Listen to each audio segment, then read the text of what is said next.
जब हम किसी और की खुशी को देखकर दुखी होते हैं तो इसका मतलब यह होता है कि हम अपने जीवन को पूरी तरह से नहीं जी रहे हैं। लेकिन जब हम दूसरों की उपलब्धियों को देखकर प्रेरित होते हैं और अपनी राह पर चलते रहते हैं, तब हम भी उसी ऊंचाई तक पहुंच सकते हैं।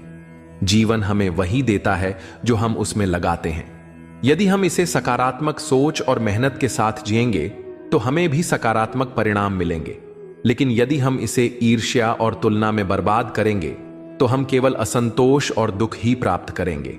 इसलिए सबसे महत्वपूर्ण बात यह है कि हम अपने प्रयासों पर ध्यान दें और ईर्ष्या को अपने मन से दूर रखें। यही जीवन का सबसे बड़ा सत्य है, जिसे समझकर ही हम वास्तविक सफलता और शांति प्राप्त कर सकते हैं।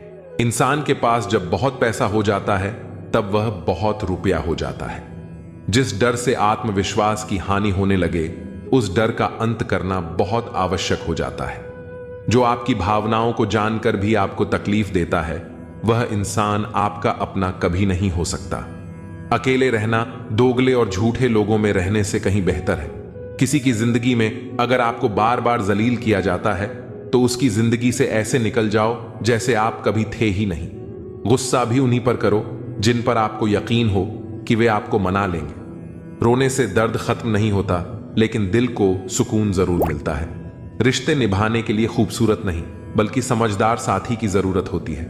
अहंकार भी आवश्यक है जब बातें अधिकार, चरित्र और सम्मान की हों। जिंदगी में पैसे और पावर को नहीं, स्वभाव और संबंधों को अहमियत देनी चाहिए। जिंदगी को बेहतर बनाने के लिए यह सोचना शुरू कर दीजिए कि मैं क्या कर रहा हूं, बजाय इसके कि मेरे साथ क्या हो रहा है। एक तेरा ही प्यार सच्चा है मां, औरों की तो शर्तें ही बहुत हैं। जब जिंदगी की गाड़ी सही पटरी पर होती है तो सब साथ चलते हैं, लेकिन जब जरा सा रास्ता खराब होता है तो कोई साथ नहीं देता। चाहने वाले तुम्हें हजारों मिलेंगे, लेकिन परवाह करने वाला हर कोई नहीं होता। अब मुझे रास आ गया है अकेलापन। अब आप अपने वक्त का अचार डाल लीजिए।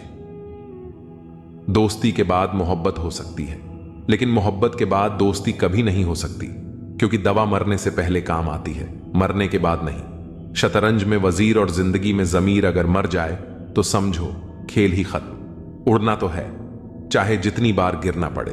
सपनों को पूरा करना है, चाहे खुद से ही क्यों ना लड़ना पड़े।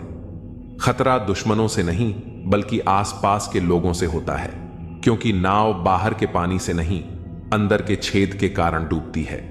कभी कभी अपने ही अपनों का ऐसा तमाशा बनाते हैं कि वह अपना कहलाने के लायक ही नहीं रहते।